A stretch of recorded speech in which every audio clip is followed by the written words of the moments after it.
Well, hello from West Coast Grandma. Elizabeth here, and I am going to go through another sourdough bagel recipe. Now, I know I said the other one I made was the best or the quickest or whatever, but I have been playing around with my sourdough recipe now for a couple of months, and I'm serious. This is the best one. Everybody seems to want a good schedule for sourdough. This is the schedule. So what I basically do is I mix up my sourdough bagels at night. It rises overnight. I form them in the morning when I get up. So I let them sit for a short while or an hour or two until I'm ready. And then I boil and bake them. And that's it. They are turning out so delicious. So I am going to go through that today. And I am sorry that I did say the other one was the best, because this one is the best. What can I say? What I'm going to do is I am going to start by mixing up the dough, put it in a bowl and let it sit overnight. So this time I'm not even weighing the ingredients. I'm just going to put them straight into my stand mixer, mix it up in here for about 8 minutes, and it's done. So I'm going to go through here what I'm going to do. Here's my sourdough starter. And what happened is I've really figured out that you have to have bubbly, well-fermented starter. I've made them a couple of times and they didn't really rise. They still tasted delicious, but they didn't really rise properly. And I realized that my starter wasn't quite right. So what I did today is I took it out of the fridge this morning because I went to work and I fed it. Then when I came home from work, I got home about 4:30, I poured off the discard, which I made some blueberry discard muffins sitting over there, so I didn't waste it. And I fed my starter again. And now it's 7:15, so I kind of aim for 7, 8 o'clock in the evening. Before I sit down, when I just want to whip it all together quickly and stick it in a bowl for the morning. So here's my sourdough starter, and it's perfect. I want to see if you can see that. It's bubbly. It smells really good. So I figured you really have to understand your starter. This is a starter that was one that I got for Christmas. So I've been doing it now for, 6 months. And I'm finally starting to understand the starter. So it's all nice and bubbly. What I'm going to do first is I'm going to use my starter first. And I'm going to take 1 cup of my starter. I wish you could hear it. You can hear it's frothy, bubbly. So 1 cup of my starter. And I am going to pour that into my bowl. There we go. Then to that, I'm going to add 1 cup of warmish water. And now that I've just used my measuring cup, I'll just add it right to that. There we go. I'm trying to make it easy and quick as possible. There we are. So 1 cup of water. I'll scrape out the starter that's stuck into my little measuring cup here because I don't want to waste any of that. Alrighty. Directly to the water and the starter, I'm going to put in 2 teaspoons of salt. This one. That's the nice thing about this. You could just mix it all together. It's so easy. No beating anything or mixing anything first. Now I'm going to have honey. And it's 2 tablespoons of honey. There we go. Again, I'm just going to directly put it into my other ingredients here in my stand mixer. There we go. Good. Alrighty, let me see. I think that is it. Alrighty, so now I'm going to get my flour. Now for my flour, you need about 4 cups. Sometimes I haven't been able to quite get 4 cups in. But I'm going to measure my 4 cups. I happen to have a 4-cup measuring cup here. So I'm going to put all my flour in. Now, I did buy some of this Einkorn flour. Now, I need to research what exactly it is. But this is Anita's organic Einkorn flour. I've seen a few people using it on different channels, and it is really good. It has a little bit different flavor. I used it in I made some sourdough discard pancakes, and they were probably the best ones we've ever had. So I want to do 1 cup about of this Einkorn flour. What I was doing is about 1 cup of whole wheat flour. So I've replaced it with this Einkorn flour. Oh, there we are. Now I'm going to add white flour, enough to make 4 cups.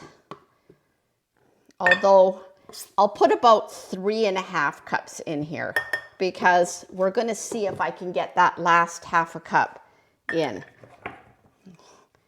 There we are, 3.5 cups. I'm going to pour all that flour right into that other mixture of water, salt, honey, and sourdough starter. Haven't done a thing to it yet. Put it down, and I am going to turn it on and just let it start slowly mixing. Now, because you're not giving the flour a chance to hydrate, and I leave it to knead in here for about 8 minutes. So what I'm going to do is let it get all mixed up so that the flour has got the water mixture mixed into it. Then I'm just going to stop my mixer for a little while. Let the flour hydrate and let the motor cool down a little bit. So we're just going to let this go here for just another minute. Alrighty, so what I'm going to do now, I'm just going to let it sit for a minute or 2 while I put all my other ingredients away. Then I'm going to turn it on and set my timer for probably about another 6 minutes, and then I will come back and show you my dough. Sometimes when it's sat for a little bit, it'll mix a little better. If I can, I'll try to add that last 1/2 cup of flour. If I can't, I can't if it's too thick, because it is a really stiff dough, but I don't want to break my mixer. So I'll see how it is. If you can add the last 1/2 cup, great. If you can't, don't bother. Just do the 3.5 cups. And as for my sourdough starter, I've just added another 1/2 cup of flour and 1/2 cup of water, given it a really good stir, and I'm going to pop this into the fridge now because it'll probably be a couple of days before I'm going to be using it again. I'll have the bagels, and it makes 10 bagels, so that'll last us for a few days. Okay, I've been kneading my dough for about 6 to 8 minutes altogether, and I'm going to take it out. And it's picked up everything off the sides of the bowl pretty well. And there's my dough. It's just a nice stiff dough. I did not add that last, I think it was about 1/3 cup. So I was about 1/3 cup off from my 4 cups that I originally said. Okay, I got my bowl out, and I just gave it a little spray with the spray olive oil. I'll just sort of make this into a ball. And there we are. I'm going to take a piece of this saran wrap, and I am going to cover my bowl nice and tightly. There we are, just like that. I'm kind of happy with this bowl. My mother-in-law just moved out of her house, and she asked me if I wanted to have this bowl. I love these old bowls. So there we are. That did not take long. That was maybe, with the mixing, cleaning up, and getting everything out, maybe 15 minutes. So I am just going to put this over on my stove where it is a little bit warm, and I'm going to let it sit there, and I will come back tomorrow morning when I get up, whatever time, and we'll take a look at that dough and see how it is and get those things formed. And before you know it, we could even be having fresh bagels for breakfast. Good morning and welcome back to West Coast Grandma. It is now 7:45, and typically I would have done this whole step probably more like 7 or 6:30, but because I was still in my pajamas and hadn't had a shower. I thought I would just do it a little bit later just to show you that you can. So here's my dough. Look at that. It's been rising all night. So it's all ready to form into my bagels. So I got everything out and ready. These are my two stone cooking sheets. A large one and a medium size fits 10 bagels perfect. So I know I get these out. I've sprinkled them with some cornmeal just to stop them sticking because I don't even really need to use any spray oil. I have my little scale here because I am just going to measure how much dough I have. So let me move this so you can see here. Let's get this out. Look at that, it's all nice and foamy. It's been rising perfectly overnight. I'll get all that last out. There we go. So first thing I'm going to do is I'm going to weigh my whole ball of dough, and it's usually around 1,000 grams. So let's see what it is today. Well, it's 900. So my 10 bagels means that they're going to be about 90 grams a piece. I kind of do find that I like to weigh them just to get them all roughly the same. So I'm going to take my dough, and I just go through this quickly. Take the piece, I use my pastry cutter, and I'm going to weigh it, add a little bit more. All right, and then I'm just going to fold it over, and this is the same thing that I've done in other bagel making videos. You just form it around, take it on the counter, just tighten it up into a ball and onto the tray. So again, cut off a piece, weigh it, perfect. You get kind of used to it. Like I say, it's nice to have your bagels all approximately the same size. There we are. So I'm just going to keep on going here, and I know I'm going to get my roughly 10 bagels because I've weighed it already. Add a little bit more. There we are. So I will go through and just get all the bagels onto the baking sheet, and then I will show you the next step. And now I have all 10 bagels formed. So I'm going to start back to the first one that I did. I'm going to just take it, and I'm going to, with my thumbs, I'm going to poke a hole in it, and I'm going to just shape it into a bagel. So just stretch it a bit because it will tighten up again, and I'm going to pop it back onto the cookie sheet. There. Just give it a little stretch, like so. See how you have your bagel. So I'm going to go through, do all 10 bagels, and then I'll come back and just show you how I just get them ready to sit for an hour or two, and then we'll be ready to bake them. We have our 10 bagels. This is where I use up my leftover plastic wrap. I'm going to cover them up again. So this has taken me, I guess, about 12 minutes. So timing-wise, we're still doing pretty good. 15 minutes last night. We'll say 15 minutes because then it'll be half an hour. So it doesn't have to be wrapped super tight. And I'm just going to put them on my stove. And again, we're just going to let them rest. And I don't know, we're going to see how they look. You can see the difference. They actually rise in the course of the next hour or 2 hours. You can noticeably see that they'll rise. So I have a few things I want to get done. I'm going to go out and do them right now. I need to get up to my garden and get the sprinkler on. It's been so hot. Everything is so warm. Everything has been growing like crazy. There we go. There's using up that plastic wrap. And I'm going to put them on my stove. And we'll just let them sit, and I will come back when I have time to bake them. Welcome back. So it's been 2 hours since I formed all my bagels this morning, and now I'm going to bake them. I have a pan, fairly shallow, but enough that I can float 4 or 5 bagels at once. boiling with 3 tablespoons of honey. And I've got my bagels already. They've risen beautifully. So this is just the easy part. It's very quick.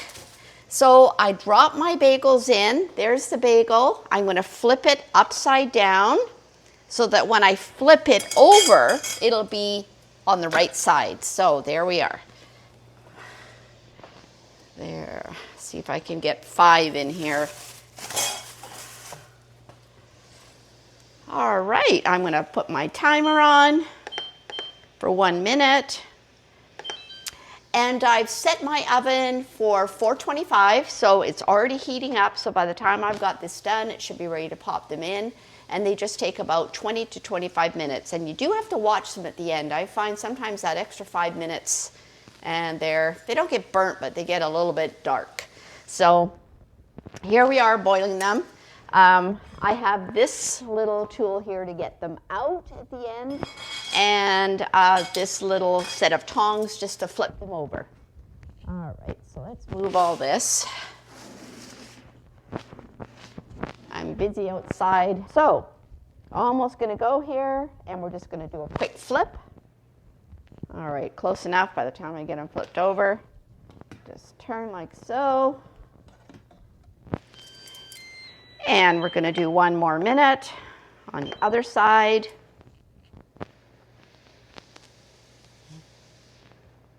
All right, so here we are. We're going to take these out. All right. And like I say, when you do this, it creates kind of a sticky, starchy coating on them, which is why you can sprinkle whatever you like on them.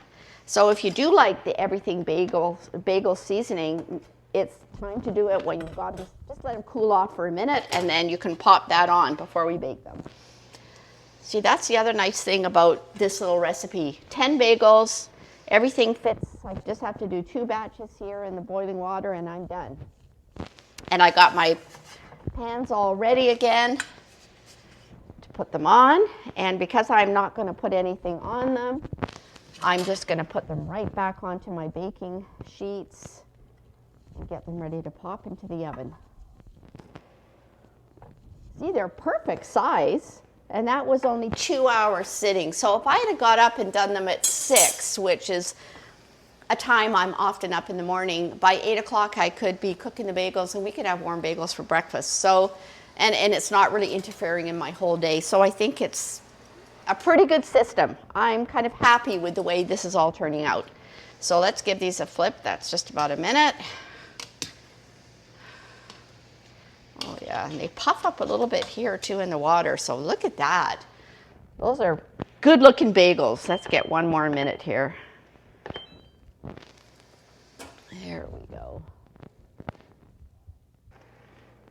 I do like them with grated Asiago cheese that you get in Costco, that big container, or Parmesan, but I don't have any Parmesan grated at the moment, so I'm just going to leave them plain. But I definitely found that sprinkling a little bit of that Parmesan cheese on right at this stage, they taste pretty cheesy. So I'm thinking that that's really the way to go if that's the flavor that you want.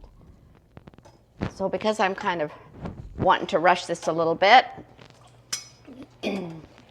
put these on my baking sheet.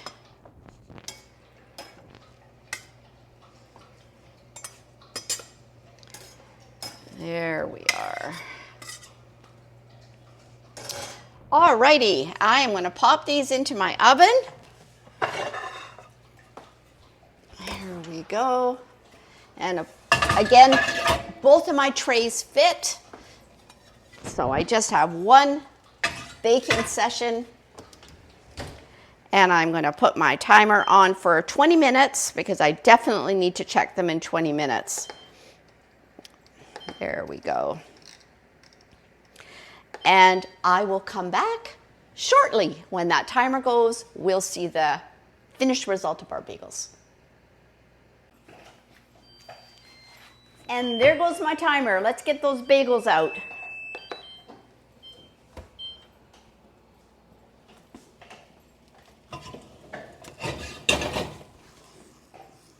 Look at that.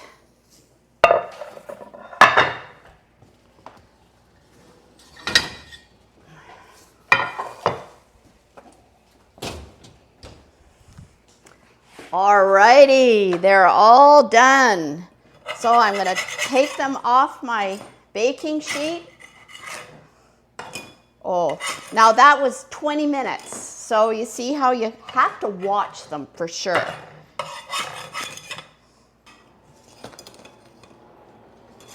Oh, these are going to be so good.